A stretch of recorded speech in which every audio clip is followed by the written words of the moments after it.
Bonjour à toutes et tous. Bonjour. La FDCC est très heureuse de vous accueillir à ce webinaire organisé donc avec Altares. Aujourd'hui, pour ce webinaire, nous allons parler donc du comportement de paiement et surtout donc un indicateur clé pour les credit managers. Il est vrai que les credit managers, un de ses principaux indicateurs, c'est le comportement de paiement de ses clients. Et donc, pour parler de ce webinaire, de ce thème, nous avons la chance d'avoir donc Laurent Bietniak, qui est donc Credit Manager Group, et Gilles Lambert, qui est le responsable programme d'Untrade chez Altares. Bonjour. Bonjour. Laurent et Gilles, donc je vais vous laisser la parole. Avant toute chose, donc nous avons donc désactivé tous vos micros, et donc à la fin de la présentation, vous pourrez réactiver vos micros pour poser toutes les questions à donc Gilles et Laurent, également via le chat. Vous pourrez poser également vos questions et moi donc je pourrais donc les retranscrire donc à Gilles et Laurent. Donc Gilles, Laurent, c'est à vous. Merci beaucoup et bonjour à tous. Je tiens tout d'abord à vous remercier pour votre présence aujourd'hui et merci aussi à Laurent de m'aider à animer ce webinaire. Alors comme l'a dit Vincent Bruno, on va parler aujourd'hui des indicateurs sur le comportement de paiement. Alors pourquoi parler du comportement de paiement ? En tout premier lieu, parce que le contexte actuel a mis encore plus en évidence l'intérêt de cette information dans la gestion du poste client, hein, votre quotidien en fait. Je pense que tout le monde en a conscience. C'est une donnée qui est extrêmement réactive et on avait besoin d'avoir de la réactivité dans les informations. Donc voilà pourquoi effectivement déjà dans un premier temps on veut parler des indicateurs sur le comportement de paiement. Mais en second lieu, c'est aussi parce que, à notre sens, c'est une donnée qui est bien plus riche et plus intéressante que la présentation qui en est faite traditionnellement. J'évoque par ce biais, souvent on présente le comportement de paiement comme un alerteur sur les risques de défaillance, et c'est vrai que ça l'est très clairement. Les retards de paiement sont une donnée importante pour identifier les risques de cessation de paiement, mais pas seulement. On va voir qu'effectivement, c'est également une donnée qui peut être utile dans les stratégies de recouvrement, dans les orientations commerciales, et donc c'est une donnée qui est extrêmement intéressante, effectivement, à étudier. Alors, je commencerai peut-être, voilà, il va bien, par analyser ce qu'on entend par comportement de paiement, hein, donc la mesure de la régularité de paiement des entreprises vis-à-vis de leurs fournisseurs, et en fait les différentes raisons qui amènent une entreprise à créer du retard de paiement vis-à-vis de ses fournisseurs. On l'a dit, hein, les tensions de trésorerie, les problèmes de cash sont une des raisons, effectivement, des retards de paiement que vous subissez, mais pas que. Les désaccords commerciaux, qu'on peut aussi appeler les litiges, sont une des raisons qui nous vient très rapidement également à l'esprit, et également assez logique et traditionnel. Mais on oublie aussi deux aspects, qui sont les traitements administratifs, côté fournisseur, côté client, qui génèrent naturellement du retard de paiement par absence de fluidité, pour parler un peu de mon expérience, je connais beaucoup de credit managers qui ont atteint leurs objectifs de DSO ou diminué sérieusement leurs difficultés de recouvrement en d'abord traitant leur processus interne. Les meilleurs DSO que je rencontre à chaque fois sont toujours pour des entreprises qui ont une fluidité quasi parfaite de leur processus administratif. Donc ça, effectivement, c'est important de le rappeler. Il y a plusieurs explications au retard de paiement.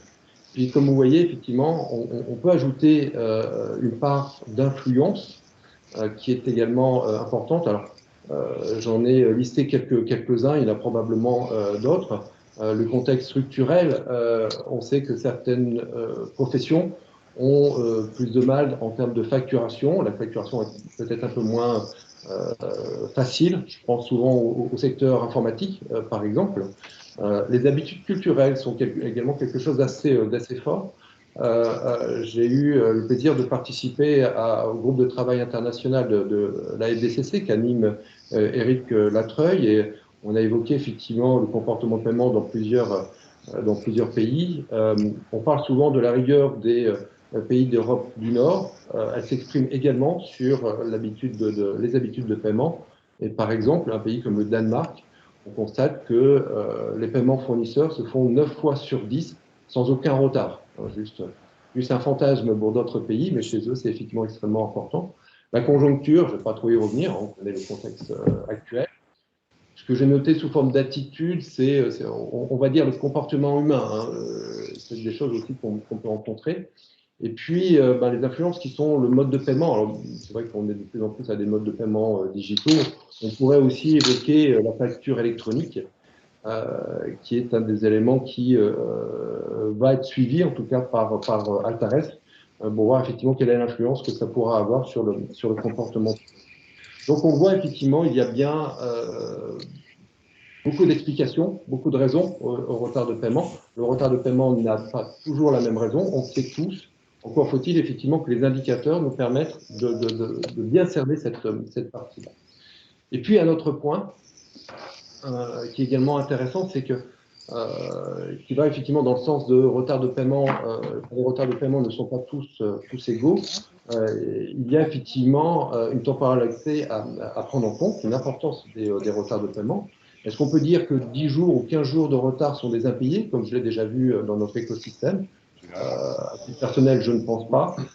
C'est plutôt parfois des habitudes humaines qui expliquent ça. Mais bon, la bonne nouvelle, c'est que malgré tout, ça fonctionne par seuil. On voit effectivement une importance d'étudier les seuils. Je parlerai des 2 seuils peut-être les plus emblématiques, qui sont aux 30 jours. Il y a un comportement avant ou après 30 jours qui n'a pas la même explication. Et on peut dire effectivement la même chose sur 90 jours, par exemple. Donc, je reviens effectivement à ce que j'expliquais, c'est les retards de paiement ne sont pas tous égaux, n'ont pas tous la même explication, n'ont pas tous la même importance, d'où l'importance effectivement d'étudier cette information. Alors, je vais me tourner vers mon co-animateur. Laurent, tu as eu l'occasion d'avoir plusieurs vies professionnelles, donc plusieurs expériences, plusieurs organisations, et à chaque fois, tu as regarder le comportement de paiement de près. Peut-être tu peux nous dire un peu pourquoi tu as utilisé cette information et de quelle manière, de quel type d'enfant. Ouais, Eric qui part texto. Alors, Oui, effectivement, bonjour à tous et merci donc de toutes ces informations données, Gilles.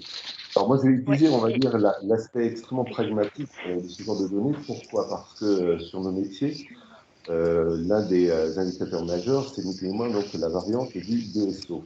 Et comme on l'a eu donc lors d'un précédent webinaire, on a pu aussi se rendre compte que la notion du DSO pouvait camoufler des éléments impactants en interne des sociétés pour polluer la lecture et l'efficacité de notre traitement de balance âgée. Si on fait abstraction et si on dissocie ces éléments-là qui interviennent dans le contenu d'une gestion d'une balance âgée, il reste effectivement l'autre quote-part, donc des échus, des retards de paiement liés au comportement de paiement de nos clients et des impacts de l'économie dans sa globalité sur les échanges commerciaux. Et c'est là où ça va devenir extrêmement intéressant parce que on a du coup, en tant que creditman, la nécessité à pouvoir tenter de maîtriser la lecture, de voir qui avons-nous en face de nous. Est-ce qu'on a des experts en matière de process de recouvrement de la part des fournisseurs? Est-ce qu'on a des gestions de litiges qui ne sont pas opérationnelles et suffisamment maîtrisées? Et c'est là que la difficulté commence à naître, à pouvoir obtenir un focus digne de ce nom-là, pour pouvoir piloter au mieux la gestion de la balance âgée. Donc effectivement, de par le passé, on a la capacité à utiliser la notion, par exemple, de l'indicateur du TEDx pour voir la segmentation des comportements de nos clients qui maîtrisent parfaitement nos process et donc se font de la trésorerie sur notre dos pour être simpliste. Là où ça devient extrêmement intéressant à pouvoir faire évoluer ces indicateurs, c'est le basculement donc des outils de pilotage. Quand je dis cela, je parle notamment de la photographie qu'on peut avoir aujourd'hui sur l'encours de nos arriérés sur une balance âgée par rapport aux âges et éventuellement l'implémentation des scorings financiers qu'on peut leur apporter. Autrement dit, on peut avoir cette distinction sur une balance âgée pour vérifier quelles sont les sociétés qui ont des scorings financiers intéressants ou sécurisants avec des encours conséquents, voire anciens ou plus ou moins anciens. Mais dans l'absolu, ça ne permet pas donc de maîtriser complètement le pilotage d'une manière extrêmement fiable, le pilotage du recouvrement, parce que ces indicateurs-là, on l'a déjà discuté ensemble, soit c'est de l'implémentation de données de scoring financier, soit le comportement de paiement, le PEDEX, peut être amélioré.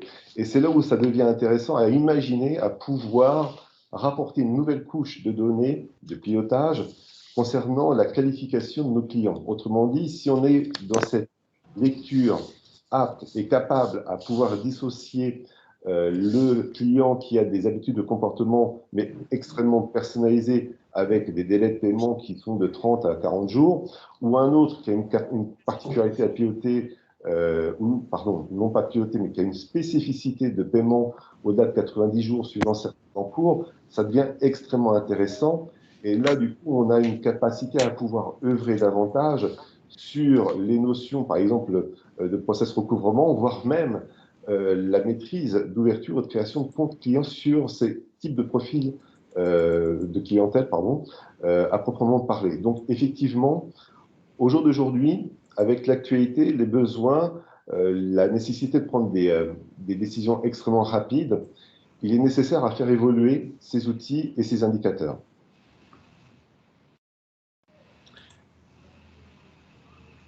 Ok, merci beaucoup Laurent, c'est effectivement assez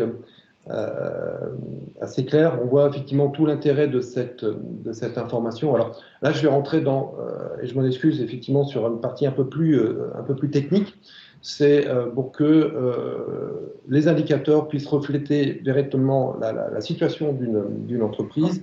Il faut effectivement connaître son processus, comment on crée cet indicateur. Alors, l'indicateur historique du comportement de paiement pour Altares de Brunswick s'appelle le PEDEX, l'index de paiement. Et dans la première phase de ce processus, ça consiste à créer des expériences de paiement. En fait, l'expérience de paiement, c'est la mutualisation de l'ensemble des factures d'une entreprise qui est partenaire du programme d'Untrade. Donc, il nous envoie les données de manière régulière et on les compile sur une période d'analyse de 8 mois. Donc, une expérience, c'est un fournisseur pour un client et c'est une durée de 8 mois. Alors, vous allez me dire pourquoi 8 mois et c'est déjà un premier choix fort d'un point de vue statistique de la part d'Altares de Brunswick. C'est parce qu'il nous fallait à la fois avoir une période qui soit suffisamment, j'allais dire, stable, robuste, pour ne pas effectivement créer trop de volatilité et en même temps ne pas avoir une période trop importante. Si on se replonge dans notre situation en septembre 2020, imaginez ce qu'aurait pu être traduit si on analysait des factures qui dataient d'1 an, voire plus également. D'où effectivement cet intérêt de travailler sur une période de 8 mois. Et puis, deuxième aspect également à prendre en compte, on ne va pas créer un PEDEX, un comportement se basant sur un seul fournisseur. Nous avons besoin de 3 expériences de paiement, donc 3 fournisseurs différents, à minima, et je dis bien à minima, il y a bien sûr de nombreux cas sur lesquels on est au-dessus de ces 3 expériences de paiement pour pouvoir effectivement être compilé. Et donc, l'ensemble de cette mutualisation, c'est ce qui génère effectivement le PEDEX qui s'exprime en nombre de jours de retard. C'est une donnée, comme je le disais tout à l'heure, qui est suffisamment robuste pour être intégrée dans nos différents scores. On a la possibilité effectivement de vous proposer différents scores, dont bien sûr le score de solvabilité. Ce qui n'empêche que le PEDEX peut avoir sa propre vie et sa propre utilisation, comme l'a décrit tout à l'heure Laurent. Donc voilà sur cette partie du process qui est effectivement éprouvé et expert, comme je le disais tout à l'heure. Mais si on doit trouver une vertu à la crise, que nous avons vécu et qui se prolonge actuellement, c'est que ça a accéléré un certain nombre de projets, ça a permis aussi une certaine remise en cause. Et pour Altares, dans le cadre du programme d'Untrade, ça s'est traduit par la création de 2 nouveaux indicateurs. C'est là où effectivement je vais être un petit peu technique et je m'en excuse par là. Ces 2 indicateurs, effectivement, alors vous avez compris, le PELEX s'exprime en nombre de jours de retard. La vision est différente. On parle de proportion d'expérience, donc proportion de fournisseurs payés à plus de 30 jours de retard ou payés à plus de 90 jours de retard. Alors, on est ici au niveau de la FDCC, donc aucun doute sur le fait que vous voyez la pertinence des 30 jours et des 90 jours. Hein. On va parler de retard modéré et de retard grave de l'autre côté, même si 30 jours, c'est déjà effectivement conséquent. Effectivement, ce qui va nous permettre d'avoir non plus une seule vision unique en nombre de jours de retard avec quelque chose qui est pondéré par rapport à l'encours, mais une pondération par rapport au nombre de fournisseurs. Je tiens ici effectivement à préciser que notre expertise fonctionne véritablement en expérience de paiement, donc véritablement ce lien entre fournisseur et client. On ne va pas analyser le nombre de factures parce qu'on pourrait très bien avoir 100 factures provenant d'un seul partenaire. On a effectivement à ce moment-là de la volumétrie, mais c'est un seul fournisseur. Et donc nous, on préfère effectivement analyser au niveau fournisseur et client. Alors, peut-être effectivement ce qui est intéressant à comprendre, c'est le comment. On va partir du même processus au départ, c'est-à-dire la création des expériences de paiement, mais cette fois-ci, on va les classer. On va les classer en expériences jugées comme étant régulières, on va les classer pour les expériences en tout cas au-dessus de 30 jours de retard, et on va les classer par expérience au-dessus de 90 jours. Et ce qui va nous permettre effectivement d'avoir une proportion. Alors le PELEX est exprimé en nombre de jours de retard.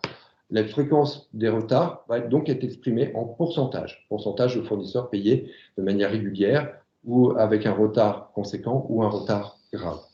Alors bien sûr, effectivement, on part du même calcul pour toujours continuer le PELEX, mais on crée effectivement ces 2 nouveaux indicateurs qu'on a appelés chez nous FPI, Frequence Payment Indicator, qui effectivement a cette fameuse proportion. Alors, vous allez dire quel est l'intérêt pour vous de passer d'un indicateur à 3 indicateurs, c'est quoi le bénéfice? Et vous allez voir en fait que ces 3 indicateurs couplés vont nous permettre de passer d'une analyse de comportement de paiement à une analyse d'attitude de paiement. Là, en l'occurrence, j'ai essayé de choisir les mots pour être le plus précis possible. Je pense que ce qui va être intéressant à ce stade, c'est peut-être directement voir un certain nombre de cas clients. Je prends l'exemple d'une PME. Cette PME, on a donc mesuré son PELEX, on s'aperçoit qu'elle paye avec 12 jours de retard. Donc, l'encours fournisseur est en retard de 12 jours en moyenne. On pourrait s'attendre à ce que cette entreprise paye l'ensemble de tous ses fournisseurs avec 12 jours de retard. C'est loin d'être le cas. Et en fait, lorsqu'on va analyser nos fameux nouveaux indicateurs, donc les fréquences de retard, on va s'apercevoir qu'on a quasiment un fournisseur sur 2, 47%, qui est payé avec un retard de plus de 30 jours. Et on a 12% de ces fournisseurs, de fournisseurs de cette PME, qui est également payé, mais du coup avec un retard de plus de 90 jours. Alors vous allez me dire comment cette entreprise arrive à avoir 12 jours de retard sur son encours fournisseur et quasiment un fournisseur sur 2 payé à plus de 30 jours. Il suffit qu'elle sélectionne des fournisseurs de grande importance et qu'elle est stratégique, on va dire, et qu'elle les paye plutôt mieux que les fournisseurs moins stratégiques qu'elle paye moins bien.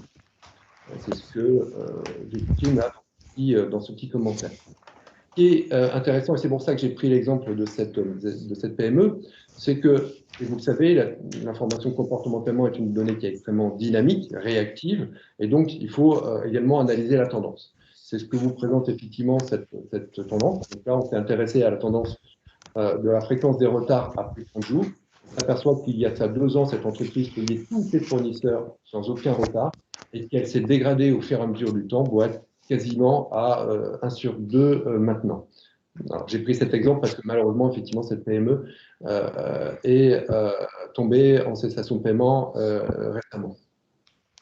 Je vais prendre un autre cas de figure. On parle souvent de l'administration comme étant un secteur un domaine qui paye mal. La réalité est loin d'être aussi évidente. Je ne dirais jamais que l'administration paye aussi mieux comme ça. que le monde privé. Cela dit, le cas de cette administration est intéressant. On a également un comportement de paiement qui est correct, avec 5 jours de retard. Et là, vous voyez, on est quasiment à 2 fournisseurs sur 3 qui est payé à plus de 30 jours de retard et pas loin de 1 sur 2 qui est payé à plus de 90 jours. Là, c'est vraiment une performance.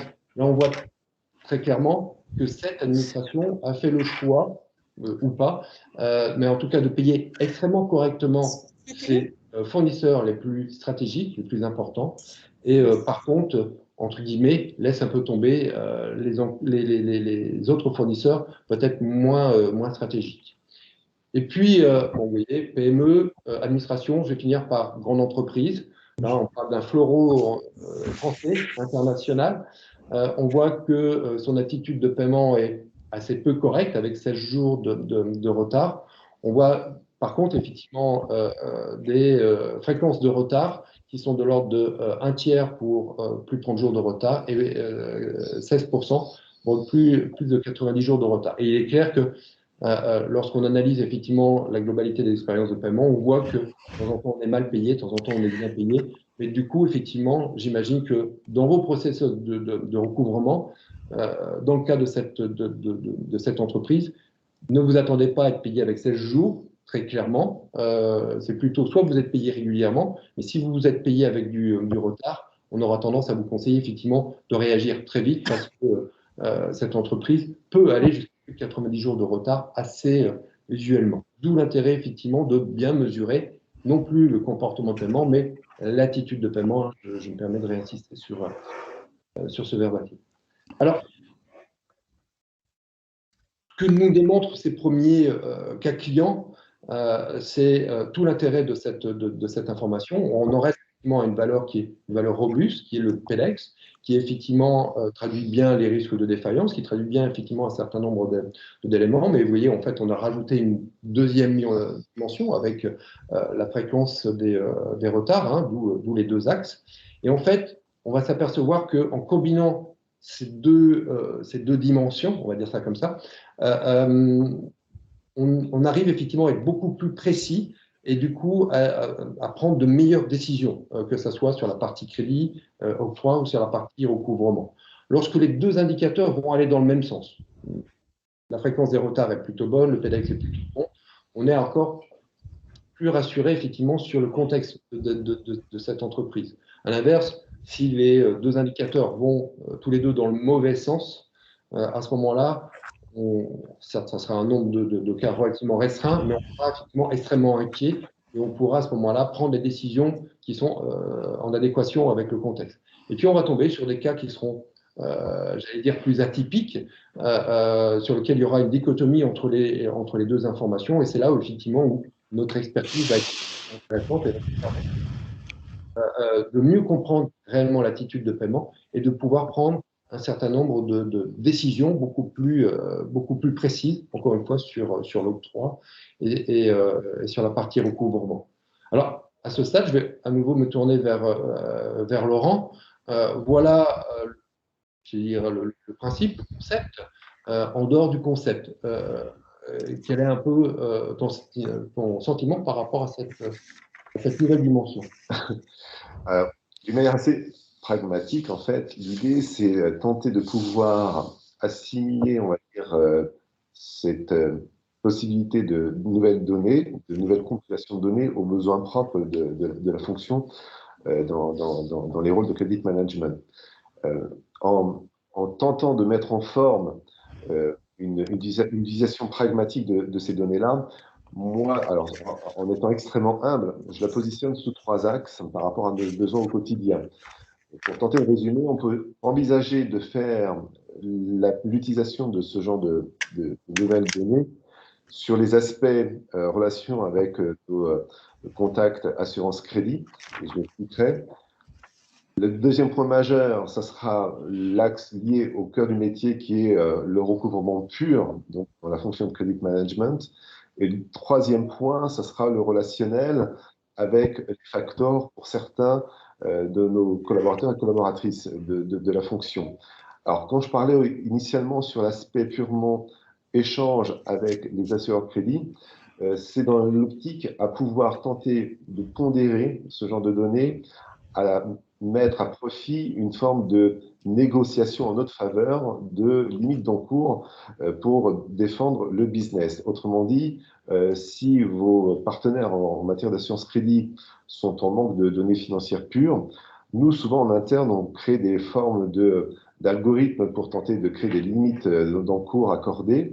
Si on peut en plus de cela apporter des éléments complémentaires pour tenter de donner une lecture beaucoup plus favorable et sécurisante auprès de l'étiquette qu'on peut donner en matière de risque sur nos portefeuilles clients, on peut déjà envisager avec cette forme de pondération de données complémentaires à tenter à défendre les limites d'encours et de là tenter aussi d'améliorer l'accroissement ou l'activité du business sur tel ou tel BU, tel marché. Donc ça, c'est un premier point, mais effectivement qui, du coup, c'est une idée qui est en train d'être caressée pour tenter de la traduire de manière très pragmatique sur nos besoins au quotidien. Mais c'est un point utile, c'est-à-dire qu'on ne deviendrait plus forcément alors, j'ai utilisé un terme un petit peu fort, mais c'est un rapport de force qui tenterait d'être éventuellement être inversé. C'est-à-dire que le credit management doit prendre une position beaucoup plus forte parfois et un peu moins subir les décisions des arbitres. Donc ça, c'est une première idée, une première esquisse. Le deuxième point qui est complètement corrélé à l'activité propre du recouvrement pur, c'est que si dans nos outils, on a une capacité à implémenter dans nos algorithmes, et encore faut-il que l'outil puisse le faire, ce genre de données pour dynamiser et prioriser les actions de recouvrement. Autrement dit, donc dans les études et les échanges que j'ai faites avec Gilles, on a pu faire des analyses sur certains secteurs d'activité et on peut distinguer que la détection de ces profils de clients peut parfois être entre 2, 3, voire 10% de votre propre balance âgée. Ce qui veut dire que si on a cette capacité à maîtriser les cotations de risque qu'on peut donner sur nos portefeuilles clients, dans nos systèmes, dans nos process, on peut du coup accélérer et prioriser le recouvrement sur telle ou telle partie de notre clientèle. De là, moi, j'apporte une lecture extrêmement utile, c'est-à-dire que si on a les outils et si on est aussi parfois limité en matière d'équipe humainement parlant, dans les actions dites préventives, ça sera aussi une capacité à pouvoir donner à nos équipes les actions de relance préventive en priorité sur ces profils de clients. C'est-à-dire que c'est du coup une méthode à pouvoir mettre à profit les outils, les moyens face aux risques plus aigus ou plus, on va dire, sensibles sur la recouvrabilité de nos balances âgées. Et de la même manière, ça peut d'autant plus sécuriser les échanges que l'on a avec nos homologues, les trésoriers, pour faire des prévisionnels d'encaissement beaucoup plus fins, beaucoup plus fiables. Donc, pour résumer, ça c'est effectivement le deuxième point. Et le troisième point, quand j'abordais la notion d'échange avec le partenariat des factors, le factoring, je fais extrêmement un lien avec les risques de notion de définancement. Autrement dit, avec la gestion qu'on peut être amené à avoir sur les contrats d'affacturage, si on est en capacité à pouvoir recouvrer la créance dans un délai correct et qui est compris dans les contrats de factoring, bon, les sessions de facture se font correctement et on aura un taux de recouvrabilité correct avec un délai respecté. Si on a du coup, à côté de cela, la capacité, comme je le précisais, à pouvoir détecter des profils de clients qui ont des glissements de comportement au-delà de 30 ou 60 ou 90 jours, là on est plus effectivement dans l'intérêt à détecter ceux qui ont plus de 90 jours, là pour le coup c'est un coup d'alerte et une priorisation absolue pour mettre en action de recouvrement ces dossiers-là, ces profils-là, pour éviter le définancement. Et éviter par la même occasion, s'il y a des financements, ça fait des problématiques de tension de trésorerie pour la société dans laquelle nous sommes, et en parallèle, les fonds de garantie, donc on aura du coup un double impact, c'est que le fonds de garantie qui est rattaché et calculé sur les bases des encours de nos balances âgées, va malheureusement prendre une fâcheuse tendance à croître. Donc du coup, si on prend suffisamment de recul et du coup on insère dans nos méthodologies ce genre de données donc extrêmement utiles sous les trois axes, et j'ai volontairement simplifié au maximum l'axe d'utilisation, normalement on peut effectivement avoir des leviers d'efficacité supplémentaires sur la gestion de nos balances âgées et du DSO par la même occasion. Je vois qu'effectivement, il y a une utilisation extrêmement pragmatique possible. C'est effectivement une option extrêmement intéressante. J'aimerais peut-être à ce stade, pour effectivement avoir un petit mot de conclusion par rapport aux éléments que j'ai eu le plaisir de vous transmettre avec Laurent, passer sur quelle est l'évolution, quelle est la tendance du comportement de paiement depuis janvier 2019, donc avec les événements qu'on connaît tous, qui sont celui de la Covid et des différents confinements. Alors, bon, qu'on soit bien d'accord déjà sur la lecture de ces graphes, cela veut dire qu'en septembre 2019, les entreprises françaises payent 13% de leurs fournisseurs avec un retard de plus de 30 jours. Et si je prends le pendant sur notre deuxième nouveau indicateur, ça veut dire que 6% des entreprises françaises, que les entreprises françaises payent 6% de leurs fournisseurs avec un retard de plus de 90 jours. Donc voilà, ça permet aussi, par rapport à notre propre situation, notre propre balance âgée, d'avoir un regard et des éléments de comparaison.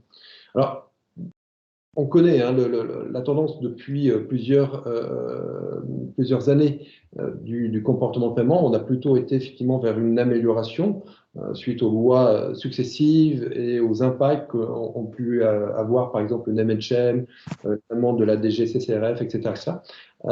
Donc, on est normalement effectivement plutôt sur les dernières années sur une tendance à l'amélioration. C'est pas ce que traduit très clairement ces deux graphiques où on voit qu'on est plutôt en augmentation des retards de paiement. Alors effectivement, on peut mesurer effectivement l'impact qu'a eu la crise sur les attitudes de paiement, mais on n'est pas non plus dans les tsunamis. Je me souviens effectivement du mur des défaillances, des tsunamis des retards de paiement qui avaient été évoqués régulièrement dans notre écosystème et par les médias.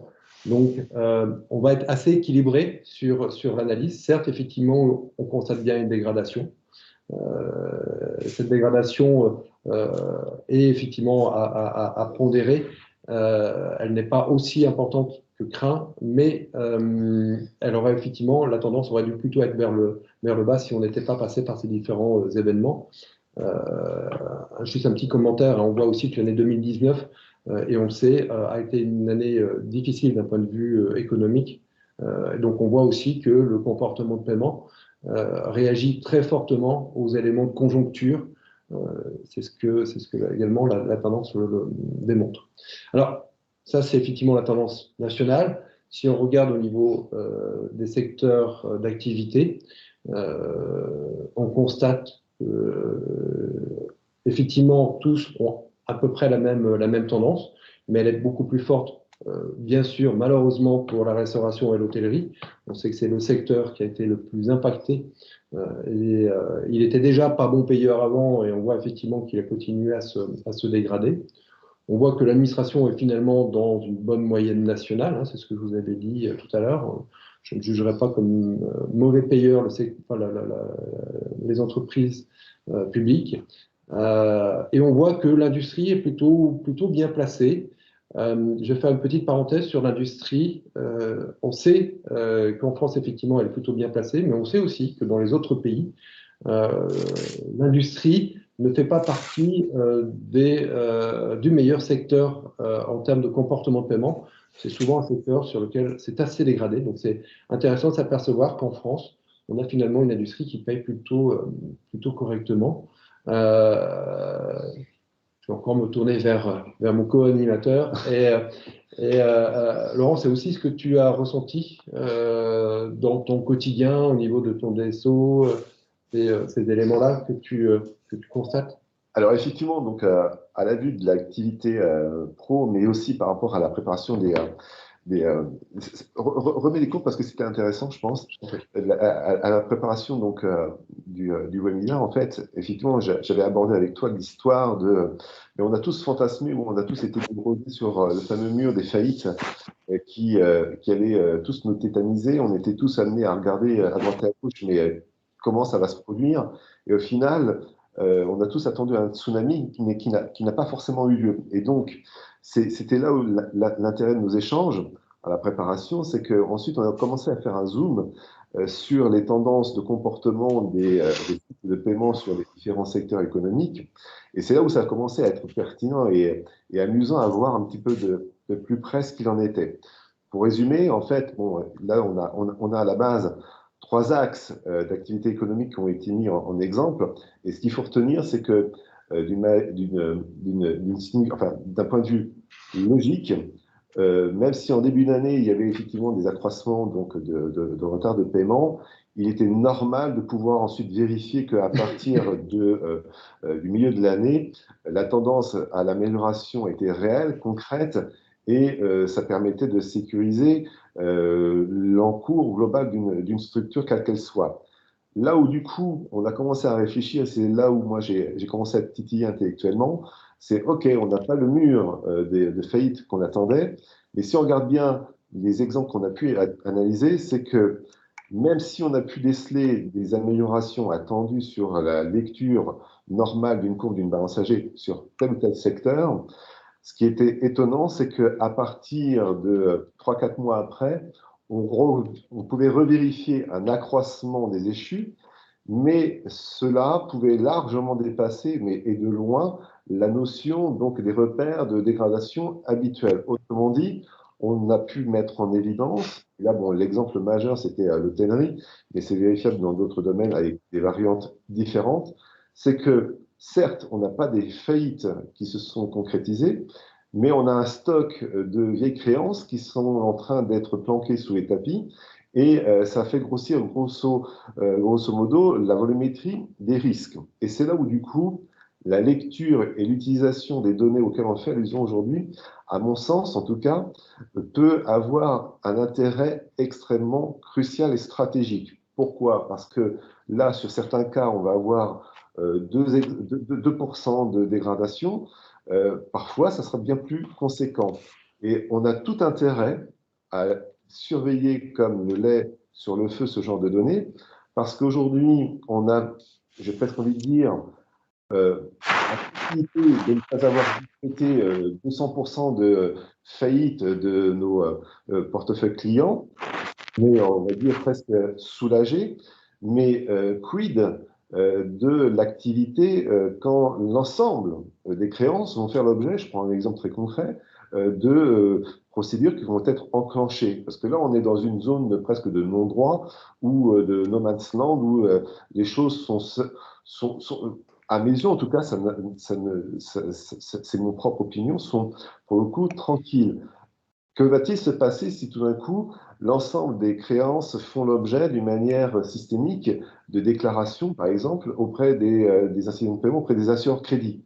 Là, ça va commencer à être très problématique. Les scoring vont se casser la figure, les encours de garantie vont tomber à l'eau, et ça sera le premier à sonner l'alerte qui sera le premier servi. Et c'est là où, pour moi en tout cas, avec beaucoup en étant extrêmement humble, moi je m'inquiète effectivement concernant de ce genre d'hypothèse. C'est il faut pouvoir au mieux donc nos paiements de ces créances pour sécuriser l'avenir de nos périmètres respectifs. Voilà. Donc, c'est, à mes yeux, un point utile à utiliser, car tôt ou tard, on sera obligé, donc, dans notre métier, à faire face à, éventuellement c'est fait, c'est une à une gestion assez difficile par rapport à la concurrence. Voilà mon point de vue. Merci beaucoup, Laurent. Je crois que c'est effectivement assez éclairant, en tout cas pour moi. Je vois le timing défiler. Je vous propose de conclure à ce niveau-là et de répondre à vos différentes questions. Encore un grand merci, Laurent, pour ta participation et la partie concrète. J'espère de mon côté ne pas avoir été trop conceptuel et d'avoir été suffisamment clair dans la partie d'explication technique. Vincent Bruno, s'il y a des questions, Merci beaucoup Gilles et Laurent. Donc voilà, donc effectivement maintenant on va passer aux questions-réponses. Donc si vous avez des questions à poser directement à Gilles et Laurent, vous pouvez désactiver votre micro ou sinon via le chat, vous posez vos questions. Est-ce qu'il y a déjà des questions? Sinon, moi, j'en ai peut-être deux déjà. Alors, c'est Gilles ou Laurent. En créant des indicateurs supplémentaires, n'avez-vous pas peur que cela rende la lecture trop complexe sur les comportements de paiement? C'est évident qu'effectivement, on va rentrer. On était en mode assez simpliste sur une donnée de comportement de paiement pour un usage en particulier qui était l'analyse de solvabilité. Alors déjà, effectivement, la donnée PELEX ne sert pas que à l'analyse de solvabilité, mais aide aussi sur d'autres enjeux. Et puis, parce qu'a bien démontré le contexte actuel, c'est qu'effectivement, on a besoin d'avoir quelque chose de beaucoup plus précis, beaucoup plus pertinent. Donc, on a fait, nous, le choix, effectivement, de gagner en pertinence. Avec effectivement ce risque de rentrer dans une zone peut-être un peu plus de complexité. On en a bien conscience. Et justement, d'un point de vue approche, explication, ce que nous avons créé, c'est un visuel avec des notions de seuil. Parce qu'aujourd'hui, dire 5% de fournisseurs payés à plus de 30 jours, est-ce que c'est bien, est-ce que c'est pas bien, c'est quoi entre guillemets les bonnes valeurs, les valeurs sur lesquelles on peut être rassuré. Donc, pour faciliter la lecture et la compréhension de ces données, y compris au niveau du PELEX, on a généré effectivement des notions de seuil qui sont accessibles sur notre offre produit. Donc, effectivement, on sait qu'on prend un risque, on travaille là-dessus pour aider, faciliter la lecture autant que possible. Mais est-ce que vous avez cette donnée pour toutes les entreprises françaises? Alors, on aimerait bien, et c'est pour ça qu'une de mes grandes missions, c'est effectivement de continuer à augmenter autant que possible le nombre de partenaires qui échangent avec nous des données. Pour vous donner une notion de volumétrie, on est à peu près à 850 000 entreprises sur lesquelles on a et un PELEX et des informations de fréquence de retard. Je préciserai peut-être que ça veut dire une quasi-exhaustivité pour toutes les entreprises de plus de 10 salariés.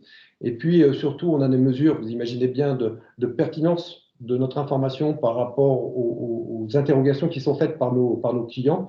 Et on est sur, en fonction de la typologie du portefeuille de nos clients, on est sur du 85%, 90% de taux de présence de l'information dans les rapports d'information qui nous sont demandés par nos clients. Merci Gilles. De rien. Est-ce que vous avez d'autres questions ou pas?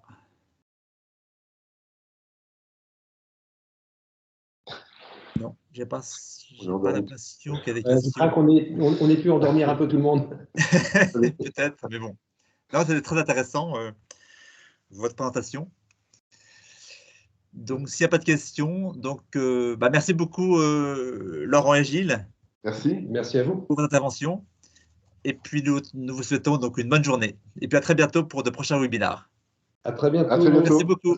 Merci. À bientôt. Au revoir.